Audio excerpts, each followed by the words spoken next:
Welcome to Missing Capitalism. This is Josh. In this episode, we're joined by organizers from Lowcountry Action Committee to discuss climate justice in South Carolina's Lowcountry. We begin with a climate discussion about reparations, go on to explore the history of phosphate mining and its exploitation of newly emancipated Africans, the ecological destruction it caused, and its legacy of environmental racism.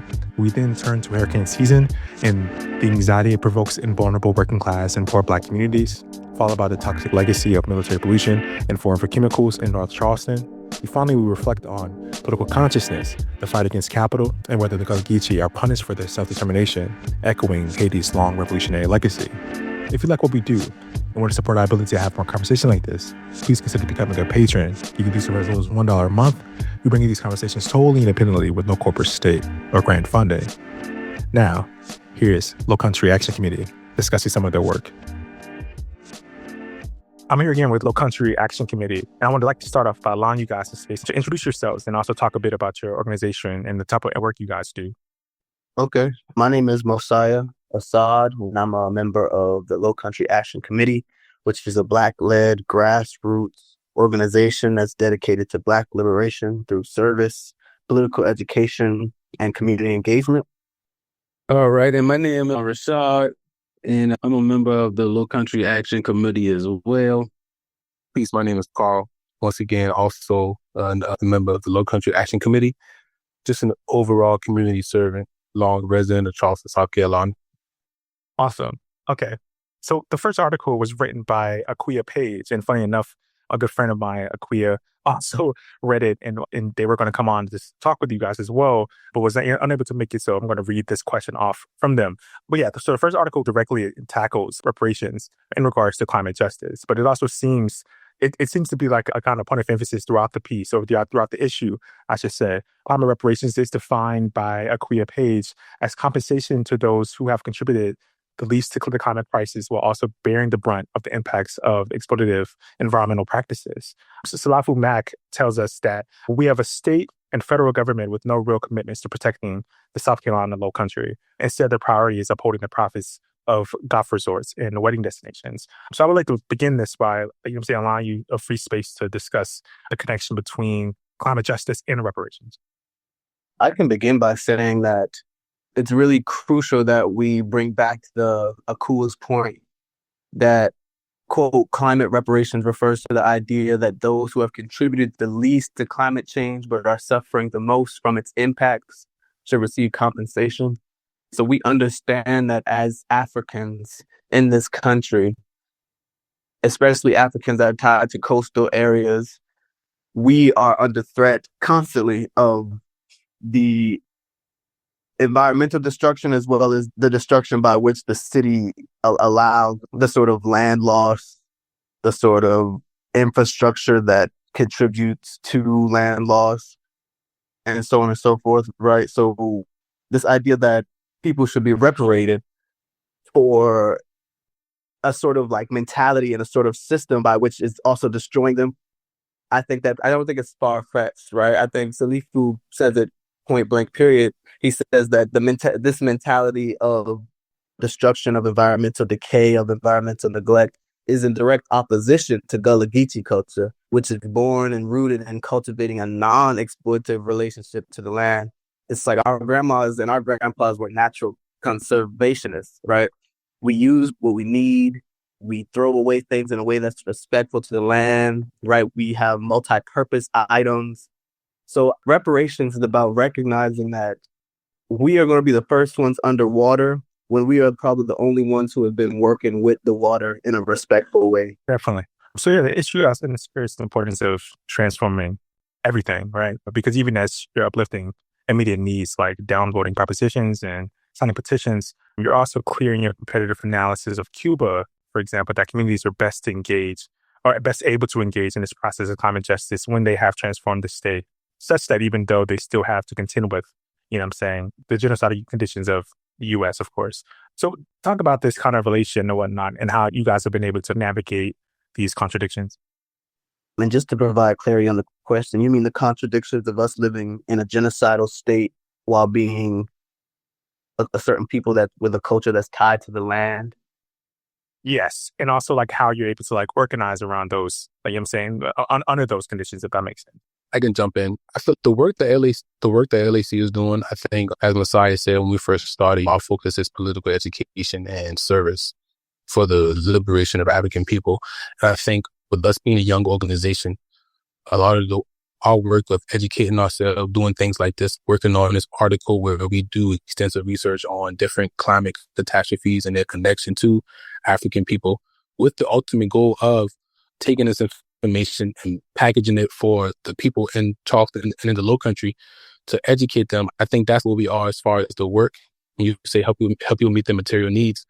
Just generally in the Lowcountry and the history of African people in the Lowcountry, and on a larger scale, just America and how the part that the Lowcountry played in introducing Africans into this country, and just majority of African people in America having some kind of family in the Lowcountry, or just in general, making that connection with people and help raising the consciousness of African people in the Lowcountry is our goal. And I think, so just speaking to like how we're organizing currently, that's one of the, if you ask any LAC member about what should be our main focus, we are trying to educate the African people here locally in the Lowcountry, sharing this article with them.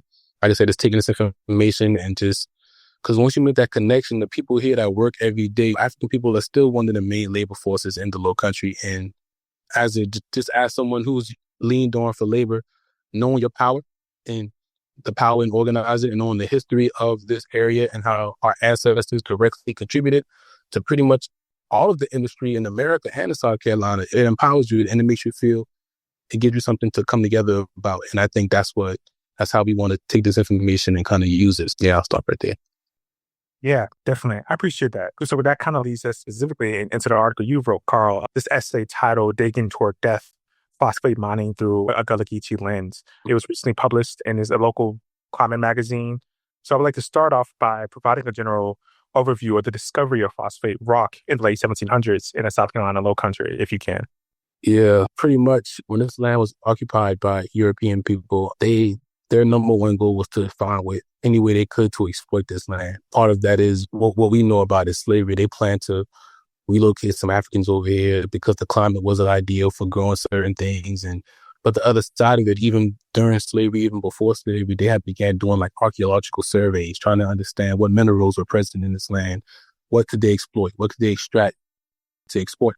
There's a lot of gold in America. So everybody's always, when they came over here, the different European countries, companies, whatever you want to call it, everybody was just, while they were having plans to get into agriculture, they brought scientists with them. But anyway, they discovered phosphate along the coast of South Carolina. And I think simultaneously over in the UK, scientists were discovering ways where you could take phosphate and you could convert it into fertilizer to be used in agriculture to help increase yields, plants, larger crops, more crops, overall just trying to enhance the whole agriculture industry to increase output. But when they discovered it, they didn't immediately start. The active mining of phosphate rock didn't begin until the late 1800s, but they knew it was there for a while. It wasn't, I don't know the ins and outs of why they chose to just prioritize agriculture, but that's just what it was. And so, yeah, they found it early on. And after the Civil War, in the article I talk about this, but pretty much plantation owners, right after slavery, the amount of profit you have when you're buying human beings and using them to perform the labor, you have insane profits, which is why most people were really wealthy. But after they lost their labor force, their profits got cut. These guys had large plantations that they couldn't manage anymore. And they were on the brink of going bankrupt. A lot of them started selling their land. But some of the plantation owners who had a relationship with the scientists, they immediately switched to trying to understanding that these plantations being along the rivers in South Carolina, because from Beaufort, the phosphate industry really boomed in Charleston and Beaufort, but all along the coast, even down to Florida, you can find phosphate along the coastline. And these former plantation owners took advantage of that, and they started mining. Former plantations became mining companies, and later on, they became like fertilizer manufacturing companies. That's like the history of how it started. For sure. So yeah, you touch on this, but the emergence of the phosphate mining industry and created this these new demands for mining companies and worker towns. You also make note of how the preferred labor source in the industry were newly emancipated Africans because they were seen as conditioned to work in the harsh subtropical environments and resistant to some of the rampant mosquito-borne diseases that plague the area. So yeah, I just want you to talk about this historical process a bit.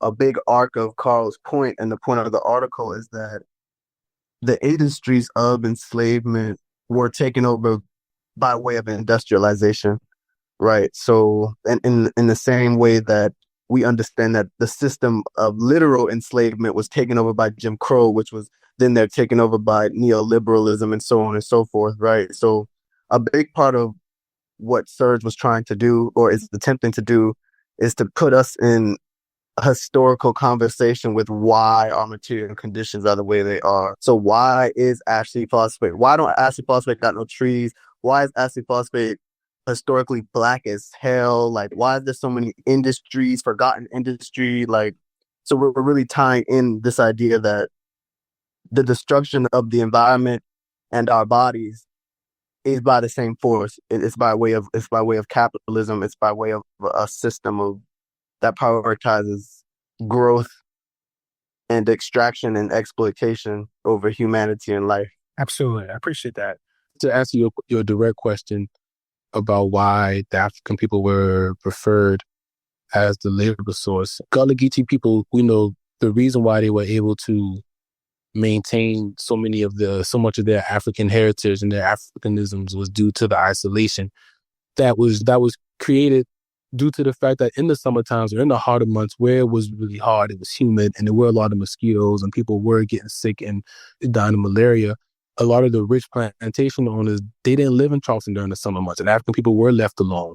So when the phosphate industry started booming and they wanted people that could work in the sun all day, it just ended up being some of those same things. We know they wanted cheap labor.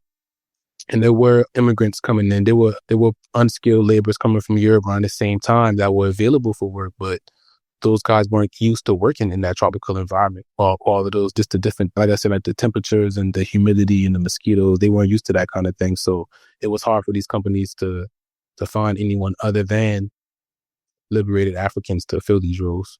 It just ended up, essentially they needed them, which is ironic because the industry, it was so successful, not successful, it was so profitable. The industry was so profitable and they got so rich off of it, just same as slavery. And we are just the ones who are just taking all of the brunt of all the physical labor. Definitely. I appreciate that. Real quick, I just want to say real quick about the malaria. A lot of it was seen that the Africans were resistant to it in a way that the Europeans wasn't. They could deal with it a lot better. So that's another reason that over there by the marshes and everything like that, they would prefer to have Africans who were more able to survive malaria than the Europeans. Yeah, certainly. And we see that obviously across different contexts too, like colonial contexts, like Africans are seen as being able to like withstand abuse and brutality in a way that other racialized or even non-racialized people aren't able to ultimately. But that kind of leads to our next question too. If you guys can maybe say a word about the working conditions of the Gullah Geechee laborers, the wages and the experiences of those who lived in mining towns. I know when I researched what the individuals responsible just kept in their notes, which is so crazy. I don't have any direct knowledge from any elders or ancestors that passed anything down. I just want to say that, but just from what I understand and how the technology that was available during the time, and it was brutal. It was very brutal. It was taking like a pickaxe and just like slamming it against the ground all day. And they were mining rocks, right? They had shovels and pickaxes. That's all it was, shoveling all day, using pickaxes to chip away at rock, digging huge trenches all day long. So it was very brutal work. It wasn't a part of the reason why mining towns were created, because early on, a lot of the field workers from the islands, they had to come over. They had to take boats over to the mines to get work, or people had to travel long distances. But a lot of Africans, they preferred to work on the farm. The labor on the farm wasn't as brutal as just like digging out there with the shovel or just taking these axes and just like chopping away at earth all day. It was much more brutal. But then also even, so there were river mining sites and there were like mining sites that were further inland. So during more inland where they're just digging all day and chopping away all day on the river sites. So these guys were in the mud, digging through the mud, going in during low tide. There's a quote that I took directly from and another article that I found is more like one of the Europeans, that their diaries of just an excerpt from one of their diaries where they just talked about what they had experienced. Africans tying ropes to their waist and diving into the water during low tide, or just holding their breath and going down and digging for the phosphate rock, which is insane when you think about it. There were more land mining companies, but the river mining sites were, because the phosphate found at the river was thought to be more rich. And also, I don't know if I put this quote in the article, man, but there's also some quotes about that I was doing my research. It's almost like they found it weird that Africans didn't want to work all day. They really didn't like the work, and there was constant resistance.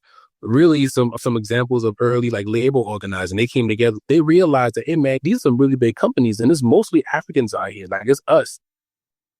Like, without us, this industry can't thrive. Like we identified this early on, and organizing came on, and you start seeing companies really pushing back against it and finding any way they could to disrupt these, which essentially were just labor units, was what they were, breaking them up, finding ways to push them to the side. And some of the ways they did that was, like I said, they eventually started using more of those European immigrants that were looking for jobs. You see them using them more, and actually just prison labor. That's around the time that jail started renting out prisoners to mine owners, and they could pay them sometimes even less than what they were paying the Africans. So they found ways to get around the fact that African people wanted to fight for better conditions and more pay. They realized that they needed them, and we know what capitalism does. They break up unions. They don't support unions. They want to find any opportunity to pay you as little as they possibly can. People working for $1 a day. It was really bad. It was terrible. Yeah, absolutely. I appreciate that breakdown for sure. And you make note of how the phosphate industry thrived in South Carolina Lowcountry for about 20 years before dying out. And in this short time, was responsible for about 50% of the phosphate used worldwide, absurd profits, in the destruction of tens of thousands of acres of riverbeds. So can you talk a little bit about why it was so ecologically destructive and what effects are still being felt today? Just in general, right? You think about how many acres they were mining. Like I said, it was tens and thousands of acres. That was just in some areas, but man, just digging away at the earth, disturbing ecosystems. It's just destroying marshes, like miles of marshes, like digging up marshes for miles and miles in search of phosphate. But the biggest part, though, because I talk about mining a lot, and I know the article is called Digging for Death, but the worst side of it was when they started manufacturing the sulfuric acid. Phosphate mining was negative, right? It's just mining the earth that way. It was negative. It had negative impacts on the worker. Just a trace amount of like just uranium and just breathing in all of those toxic fumes from the earth, when they're the same thing that we see in the Congo right now, in the cobalt mines and all those different mines where those guys are just in a big hole. Africans in a hole digging away at the earth and breathing in those chemicals. So a lot of the negative impacts are on the people themselves, which is a huge reason why environmental racism and just reparations to African people for the role of being used as labor in a lot of these acts of violence against the environment is so important.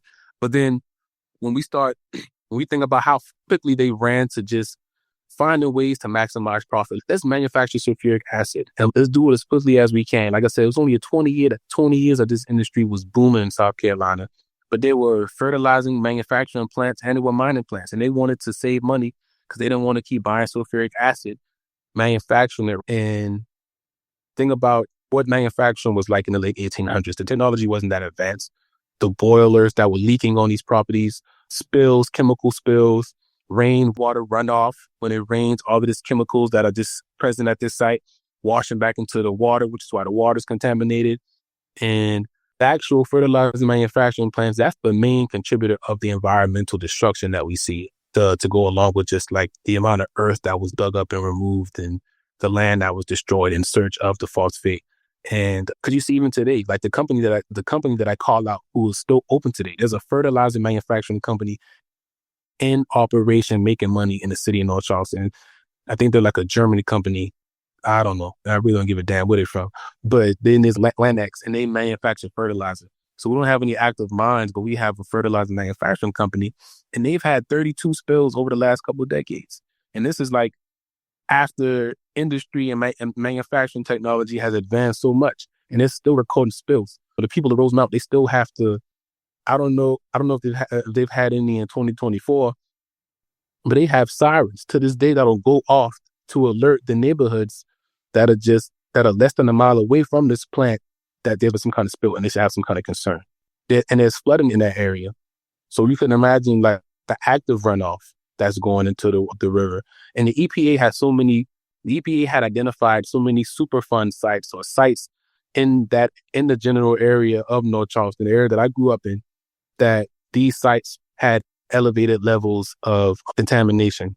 And that's currently to this day, right? So imagine OSHA and DHEC before those organizations were around, and they weren't being regulated as much as present day regulation around industry is way more than it would have been in the 1800s. So a lot of stuff we can speculate about because we don't know exactly how much harm was done to the environment. But there has been studies from the EPA, from the DHEC. They do know these sites. They've taken samples from these sites and they've detected elevated levels of toxic chemicals, and fertilizer manufacturing companies huge in that area. And like you said, one of the companies in Charleston they supplied the most, what was the direct? They were the largest manufacturer of phosphate like in the world. This was global. This was a global operation, man. This wasn't small at all. It was a huge operation. So yeah, I'll stop right there, bro. Yeah, I appreciate that, Carl, so much for that. But yeah, so lastly, and I know you already started touching on this, but if you want to say a final word about the historical relationship between Africans and environmental racism generally. Sure. All right. The motivation behind all of this, and I said this already, is to take all of this information and to directly engage the people, the African people of the Lowcountry and the South Carolina, and to get them to understand that we have to organize, right? And specifically to environmental racism, the fact that a lot of who we are as Gullah Geechee people, as African people, is directly tied to the land. Messiah said this too. We have respectful relationship to the land. We live in harmony with the land. We are conscious about how we use the land for our well-being, just to sustain ourselves. And that relationship has been damaged throughout the years. We've been forced to have not much regard for the land. And because we've been used in capitalism as a labor source, here we talking about in the 1800s, even now to today, we are used as a labor source, but we have to remember our relationship to the land. And we look at when the environment is threatened, we have a really huge, divine responsibility to get involved and understand that when the land is hurting, we are hurting. And we have to organize and fight for the environment, right?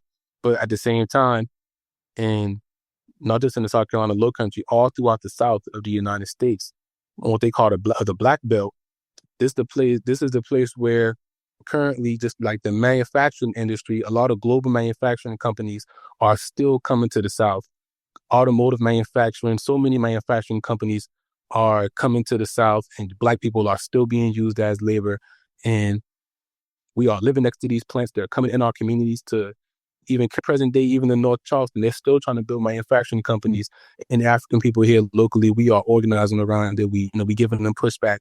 And so it's already happening, but they're coming into our homes to build these plants, and they have no regard for how these industries are harming the environment. And because we live off the land, because we go to the waters and we fish, we got our plants in our garden, we grow our food, is negatively affecting us.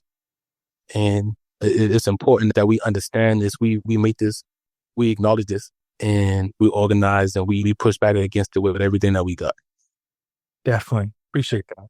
Shifting gears a little bit, I know it's an article that Slafu wrote, in particular, and they're not here today. But if you all want to say a word about the essay titled Cuba's Life, Task, and the Low Country, but you are all concerned with hurricane season, right? And how it disproportionately harms Africans, in this case, in South Carolina, Low Country, right? Which is where a lot of the low-lying areas that are vulnerable to rising tides and shore erosion happens, right?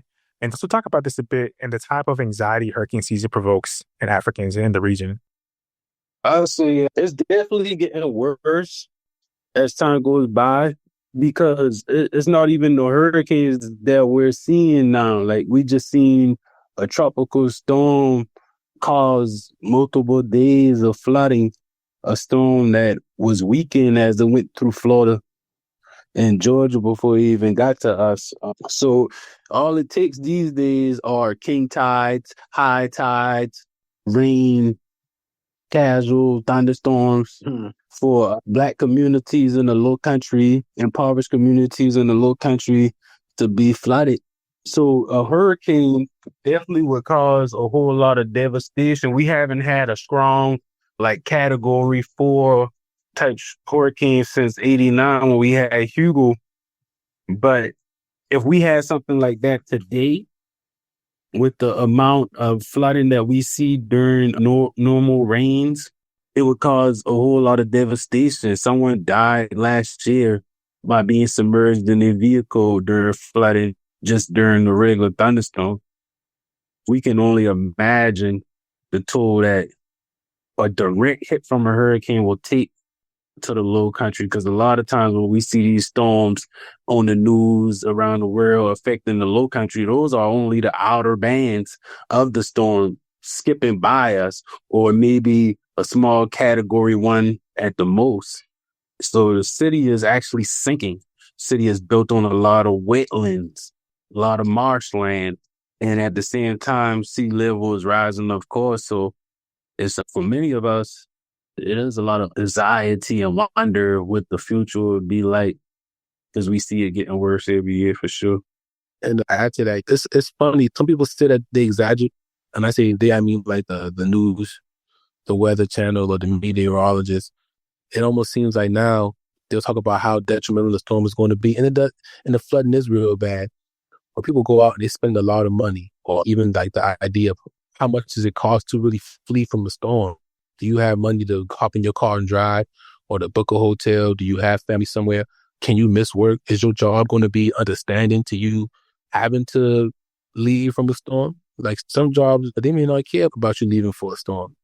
That's the other side of it. It costs money to flee. You know, like the government giving out checks for you to vacate for a storm. They ain't gonna care about how many days you miss from work. So you see a lot of people saying they're not gonna leave for a storm. My family didn't leave for Hugo, and every other storm or tropical hurricane or tropical storm that came since then. It's a lot of people are absolutely not going to leave, whether they just don't feel like they should leave or need to leave, or they can't afford to leave. If a big storm does come, you got to really dig deep to leave, and then also you may not have nothing to come back to, depending on how bad the storm is. Yeah, and leave it, like he said, he explained, leaving is a luxury. And another thing I could think about, like when we was talking about a lot of Galageechee people being next to the marsh, with the Europeans thinking that they didn't want to be in those areas where the mosquitoes were, or to deal with the malaria. A lot of Black areas like Soligree, and a lot of the areas, even the West Ashley, Galageechee communities, North Charleston as well, next to the Ashley or Cooper Rivers, next to the marsh land. So a lot of our communities are vulnerable. And if you look at the homes in a lot of these areas, they're sitting on the ground in areas where nowadays homes can't be built on the ground. They have to be built up in the air, because it's already the anticipation of flooding throughout the year. So these homes that were built early in the 20th century, in the mid 20th century or so, back in the days when the sea level wasn't what it is now, where the flooding wasn't as bad as it is now, and people can't afford to just lift up their homes, like people who have the wealth and the resources to do that, or to destroy their home and build a new home. They just live vulnerable to constant flooding every year. Yes, absolutely. Man, I think you both touched on something really important here too. And I'm glad that the connection to Cuba was made in this piece by Salafu, because that's something I draw back to quite often, thinking about. I remember years ago, it was a big major hurricane happening in South Florida, but also it was also going to touch Cuba as well. And we saw like efforts for Cuba to like get people out, right? And to move people away. And there was legitimately like state funds dedicated to preventing the, you know what I'm saying, devastation, preventing needless deaths and things like that. That there was like preventative measures in place, right, already by the state, by the socialist state, right, and in order to get people prepared and get people out of their homes, right, the people who will be most impacted, but by the most devastating ripple effects of the hurricane. And we see in the U.S. in most cases that that doesn't exist, and we know every year there's a hurricane season. We know that the, you know what I'm saying, we just had, there wasn't a hurricane like you mentioned earlier. I'm in North Carolina at the moment, and there was just like a major storm, right, that just happened and was like, and it hit a lot of regions really, you know what I'm saying, in a really rough way. And of course, right, it wasn't as devastating as it could have been, but you know what I'm saying, there's not as much ingrained infrastructure because the state does not, you know what I'm saying, prioritize preventative measures in the case of mental health care, in the case of like housing, in the case of even natural disasters or even, you know what I'm saying, pandemics, for example. The ill preparedness is built into the capitalist system, of course. And I think you both highlight that in an incredible way. So yeah, thank you for that. Sure, man. Profit is always first, man. That's what it. Profit always comes Of first. course, of course. Like, we know, like the people didn't really live on the coast like that for this very reason. They didn't like we didn't build permanent homes out there. Even going back to the indigenous people, they didn't live. They didn't stay on the coast during this time of year. They moved more inland. You know, Hmm. people, they were nomadic. And I think outside of Gullah people just culturally being tied to the land, the fact that we were forced to live here. This land was thought to be inhabitable. It was swampland. They looked at it like a jungle. We assumed the role of being those crazy people that lived in the woods. Some people live off the land. They ain't got no electricity out there, no running water. So we really found a way to make that work. So we care about our land. People really are passionate about the land that they live on and how long they've cared for it. It's not even the fact that we own it outright. It's just the fact that the memories that they have there. And yeah, I don't know where that came from, but I just want to No, say that. it's good. It works. I appreciate that. I appreciate you bringing it up. Thank you for that. But yeah, and there's another piece too, Trouble in the Water, Forever Chemicals, and Lowcountry military bases, right? And I think Rashad wrote this one, right? So maybe start off by discussing some of the conditions that provoke the Great Migration, for one, which oversaw large numbers of other Gullah Geechee people relocating rural areas surrounding Charleston to the industrial north area of present-day North Charleston. It was a lot of chaos after the Civil War, people just trying to get on their feet and figure out life after the plantation. And a lot of people end up in crop lien situations where it was indebted by former plantation owners, slave masters and such, where merchants pretty much extended credit to farmers who borrowed against the value of their future crops. And when harvest was made, they had to repay the merchant from the proceeds. And if they couldn't pay, then they'll continue the cycle of debt, working on their farms to sell crops and try to pay slave masters and stuff like that. So it's definitely different classes of Africans in the Low Country, because you even had Africans who were free before slavery. So I'm not gonna say everybody was in that situation, but tons of Africans, they've been impoverished, poor farming, harsh conditions, and a lot of people left with the lack of opportunities in the rural areas and went far up north to northeast. But opportunities to find wages in the Low Country in North Charleston was a great opportunity for people to still stay in their local area. No, I wouldn't say a great opportunity, but it was an opportunity for them to stay in their local area and find a way to survive. So the country areas around North Charleston, a lot of people came from the Sea Islands and from west of Charleston and north of Charleston, different areas in the rural parts to find opportunities to work, because Naval Yard became the biggest employer in that area at one point in time. And a lot of the Gullah Geechee neighborhoods and communities in that lower end of North Charleston, they developed alongside the Naval Yard. like Union Heights and Dominican and Winslow and all the different neighborhoods up and down Sproul Avenue and that surrounding area.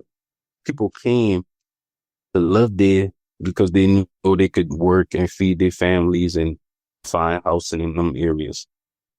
Yeah, let's not later see somebody says but no, definitely a thing for African people to move to North Charleston for to work during that time, whether they were at one of those at the Navy Yard, like Rashawn said. My great grandfather he was born in 1910, but one of the reasons why he was able to drop out of school in the third grade and just be employed for his entire life, he eventually ended up retiring from the Navy Yard. But all of the different industries around that Navy Yard, and I grew up like a couple of miles from the Navy Yard on the land that my great grandfather bought. But money that he made working at the Navy Yard, and his family come from Berkeley County, so people was definitely moving down to that area because they knew they could get some work at the Navy Yard. And the Navy Yard being there allowed the African people there to really make the money to sustain their communities. Liberty Hill being one of the oldest African community in North Charleston, a lot of the people that had money were buying homes there. All of them worked on the Navy Yard. But yeah, a lot of thriving communities got their money, was able to buy homes and own land due to the work that they found there. Yeah, definitely. I appreciate that, especially the bringing up the Navy Yard, because that was leads into our next question. If you can discuss some of the toxic chemicals people were exposed to in the region as a result of the Navy Yard or naval base, the largest employer in North Charleston at the time. What type of impact did this have, and does it continue to have on people in the region? Definitely one of the main ones that I pointed out was the PFAS, the forever chemicals. And not only that, but asbestos as well was discovered on the old naval yard. And this the forever chemicals not only come from the naval yard and naval base, the weapon station, but also the Air Force base, which collectively they call the military complexes in Charleston, installations in North Charleston and Goose Creek Joint Base, Charleston. Now they put them together. The old naval yard closed down in 96. So now they have the naval weapon station further up the river, and they have the Air Force base close to the Ashley Riverside. So so pretty much Charleston is a peninsula set in between the Ashley and Cooper River. And on the Cooper River side, once you go up the peninsula from downtown and into North Charleston, you have a naval base on the Cooper River side, and you got the Air Force base closer to the Ashley Riverside off the Dorchester Road. And it's African communities on both sides. Also, I add to that, man, similarly to what we were saying earlier about the people who was in the mines, a lot of the chemicals they were exposed to was due directly on the laborers, not always on the environment. So like I was saying, my great grandfather worked at the Navy Yard. He died of mesothelioma, right? The asbestos on those ships and on the Navy Yard, they constantly working around asbestos. It wasn't until later on we ended up getting the check due to the fact that he contracted that disease while working there. So there was a lot of asbestos there also. I had a family member that dealt with it directly. Yeah, that's real. The people who work there, the laborers who work there, and their families in the immediate area were affected by it. So forever chemicals, pretty much, they stay in the area for thousands of years. They take thousands of years to break down, and they accumulate in the bloodstream and the liver and the kidneys. They cause several type of diseases from birth weight to obesity, early puberty, different liver damage, kidney cancer, prostate cancer. So there's just a whole list of effects. And this, like I said, stays in the community. It even goes from mother to child through the placenta and the different connections to the child from the mother. So it's a generational thing. So we haven't even seen all of the effects. We won't see all of the effects in our lifetime. And as he pointed out, Carl pointed out growing up in the area and having his family members exposed to it, I can recall my uncles who worked on that naval yard. My grandma worked there too, but both of my uncles, they died of cancer, and the type of cancers that is caused from PFAS. And this whole area from 526, which the Air Force Base is close to, down to Rosemount and that northern part of downtown, down the peninsula, is like some of the highest cancer rates in the area, disproportionate number from not only the phosphate industry to the military industries in the area. The people are affected by these chemicals. Yeah, absolutely. And I'm going to say a little word because you guys like touch on it in both of your answers, but also in the article itself. It's become a cliche, right? Because it says so much, but it's still true. Right? The U.S. military is one of, if not the largest institutional world polluter, right? And so there's oftentimes being made between U.S. military and its endeavors, imperialist endeavors abroad as a means of polluting and devastating the environment, right? And entire ecosystems and things like that. But these same processes can be seen domestically too. And this is why I think about, right? We made this connection about, what I'm saying, Black African people in the US making up a distinct, what I'm saying, it's a semi-colony, right? Or semi-nation, or whatever you want to call it. We can debate the terminology later. But I like how you all make this clear too in your analysis, right? So I would like for you to talk a little bit about the US military polluting the environment domestically, right? And it's as something that we should place close attention to because we're already seeing the ripple effects of this devastation to ecological environments, and specifically amongst African and indigenous peoples. That makes sense. Yeah, it's crazy when you think about it. You look at Agent Orange and the stuff that the Vietnamese and different foreign people had to deal with from the poisonous from the U.S. military, and we dealing with it as colonized people here in America back home. The disregard for our health. And it just came out today that the U.S. Air Force had refused to comply with the EPA cleanup order after the Air Force polluted drinking water in Tucson, Arizona, with chemicals, including PFAS, the forever chemicals.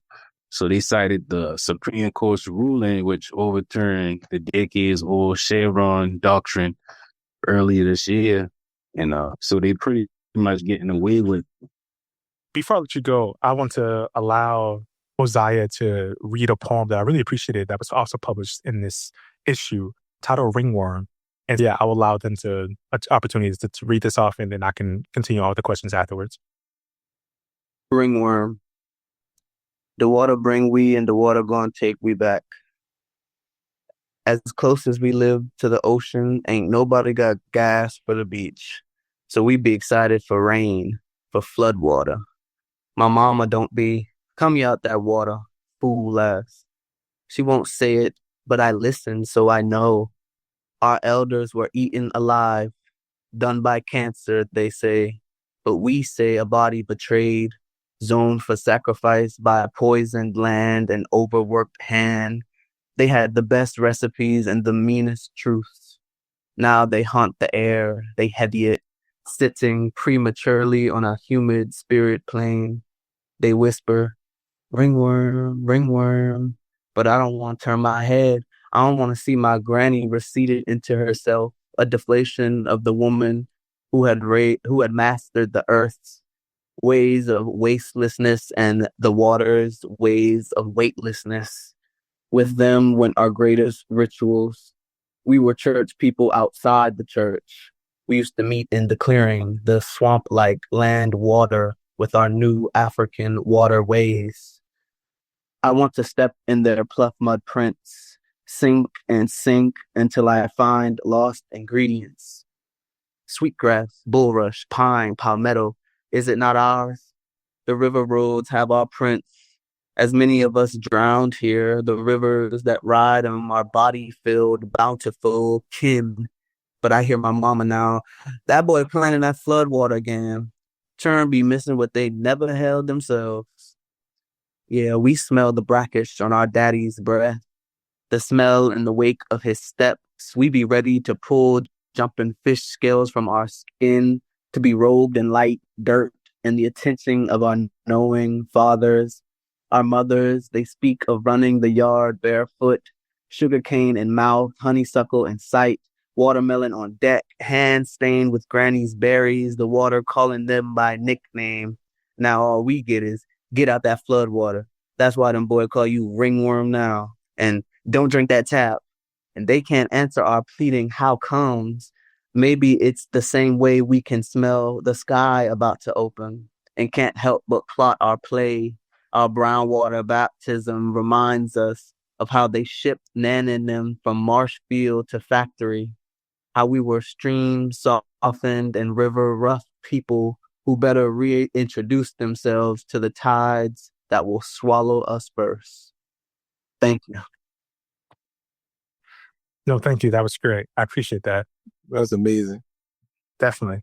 So I want to, maybe this is a general question, but maybe starting with Mosiah a little bit discussing this. But what are you finding about the political consciousness, the general awareness, and the capacity to engage in this obviously extended fight against capital, right? And this struggle that you guys are participating in, and how are you seeing like the responses from the people themselves, if that makes sense? Because I think this is really interesting, something I've been thinking about recently, specifically with response to, what I'm saying, obviously Palestine, is seeing just how much like it feels we're behind the scope. Even recently speaking, when thinking about Kamala's like presidency and how many it feels African people are apathetic to what's going on abroad at times, and or even as a lot of African people have been able to, get excited about this moment, get excited about, another neocolonial, another neocolonial individual leader, right? Like Kamala, like we just had under Obama, of course. And so I'm really interested in how you guys are seeing like consciousness being developed and what role that you're playing in that process, right? And trying to ignite a kind of more radical consciousness, specifically amongst African people. So yeah, I don't know if that makes sense. And if not, I'll try to re-explain it, but hopefully you catch my drift there.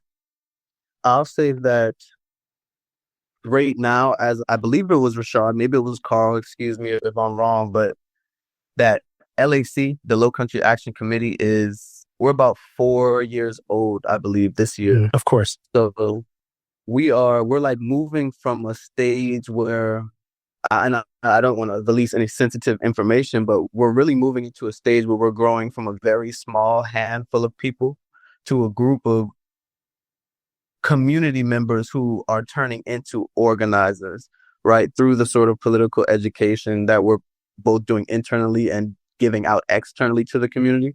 So I think that as we move out of this stage of building, like doing the very good work of slow building an organization that can withstand neocolonial tides, a Black woman who might drop more bombs on a foreign colony or just falling for any sort of neocolonial trap. I think that we're at the stage now where where we're building this sort of infrastructure to do that.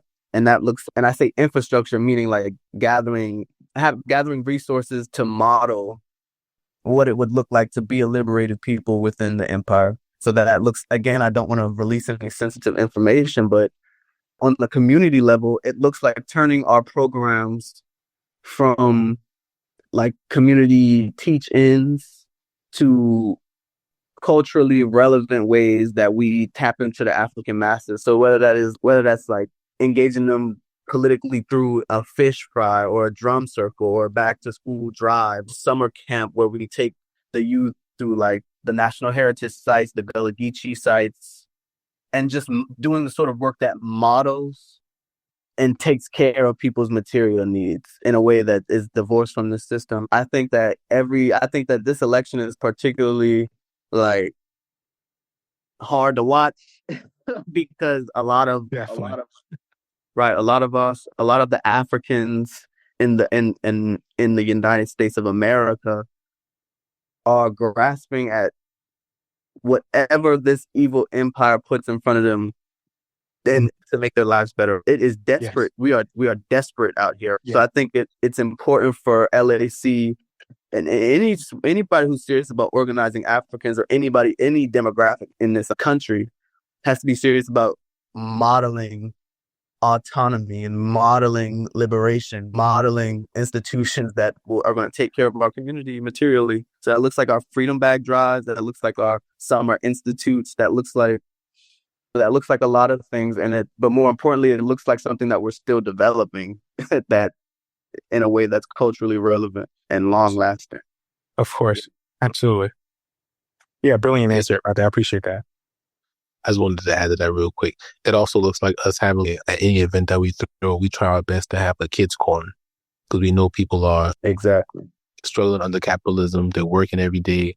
We're still making family, building families. We still have children. And it looks like while we want to ask people, or we're trying to raise everyone's political consciousness, we're trying to organize them. People are fighting every day for survival. We're competing and just to meet our material needs.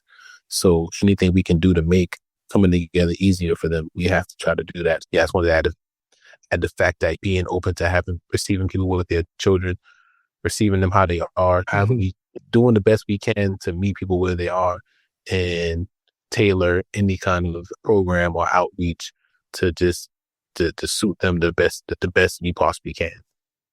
Absolutely. Yeah. I appreciate you all. This was great. You're all brilliant, and I have such reverence for the work you're doing, which is why I'm just, excited to get you back on here again. So we'll probably have 2 episodes of it. But yeah, it's if you guys you can talk a bit about how folks can find you, how folks can support the work that you're doing. And just generally keep up with, whatever you have coming out, culturally speaking, like Dakota, you said you guys just released these articles in this special issue from a local magazine. But yeah, just if there's any procedures in place that people can like keep up with the work you're doing. You can follow us, LAC, at LC Takes Action on Instagram. And we post regularly. Anything we got going on, you can almost 100% of the time, because I said almost, but you can definitely find it on our Instagram page where we post regularly. Right. I'll also add that you can volunteer with us at our food drives. We also ask for help with our Free 'em All campaigns, which are letters to political prisoners. And we ask that people, either if you're from the Lowcountry, if you're from Charleston, we ask that you come check us out and join us. And if you're not from here, join a radical organization that's fighting capitalism and imperialism in your town or in your city. That's how you can connect and support us. Absolutely. Yeah. Couldn't have said it better myself. Real quick, Josh, I appreciate you. I think this is the second time me and you has talked, but I don't do things like this a lot. But I definitely enjoy it. I'm glad that you're doing this, and that you care enough to even reach out to us and give us the opportunity to talk about really important topics. Yeah. So I just want to say thank you. I really appreciate you. I appreciate that. Yeah, it's like I said, I have great reverence as someone who's been politically involved for nearly a decade at this point.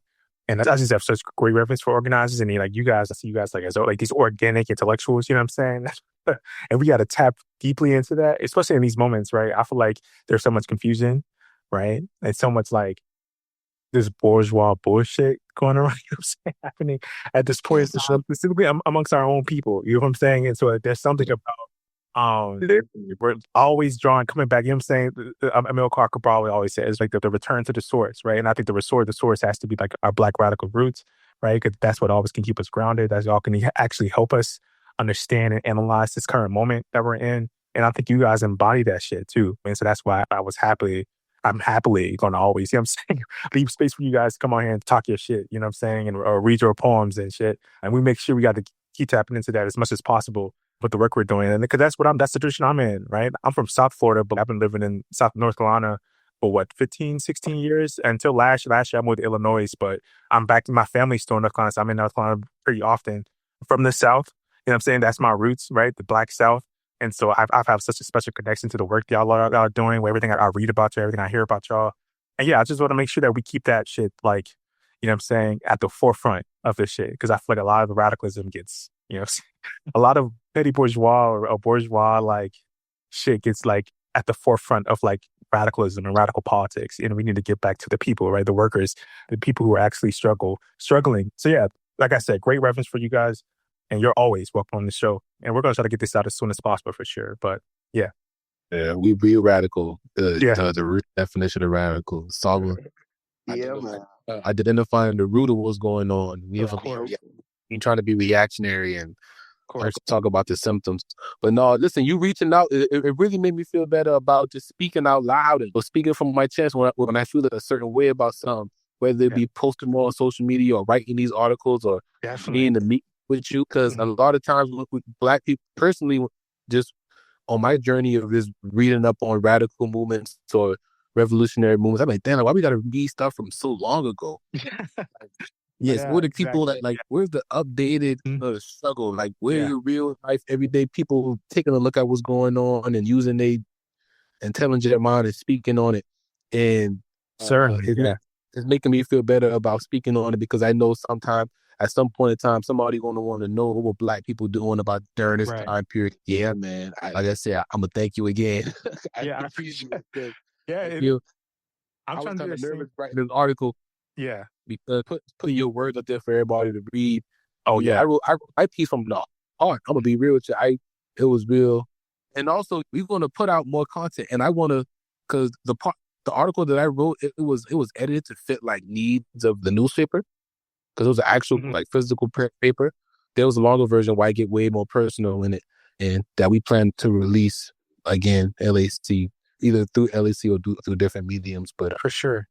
But yeah, Yeah, I think definitely. it's Definitely send it on my yeah. way when it's as soon as it's out. Please do. But Yeah, yeah, I definitely do the I have to keep writing, man. Keep writing and keep like witnessing and documenting these moments because that's what I'm trying to do too. The same thing. But when the moment that shit is on the internet, it's forever, and so that's why we had to take our time with it. But I do also believe that you know what I'm saying that shit is so necessary because there's so much shit. You know what I'm saying so much that we got to analyze. You know what I'm saying and understand. And again, in a world of so much. Right, that's what neocolonialism is to me. It is just a strategic means of confusion, right? It is a means by which, because there's no way, you know what I'm saying? So many people's minds work, right? There's no way a Black woman can portray us. There's no way a Black man can portray us. So no, actually, that's exactly what it's going to do. That's exactly what they're going to do. And we don't need to wait till they do it to understand that this is going to happen. We have history to back this up. And there's so much literature out there, right, that we can tap into and see these same tactics being mobilized by empire. You know what I'm saying? And so if we're not the ones, like the intellectuals, right, these organic intellectuals, the organizers, we're not going to analyze this shit, then who is, right? Empire isn't. So it's like we got to find a way to make sure we keep this out in circulation for sure. But yeah, I appreciate you all greatly, and we'll definitely have you back on in the future. And I really want to keep in touch with what you guys are doing. Please let me know how I can support you, like personally speaking. But yeah, thank you again for all of this.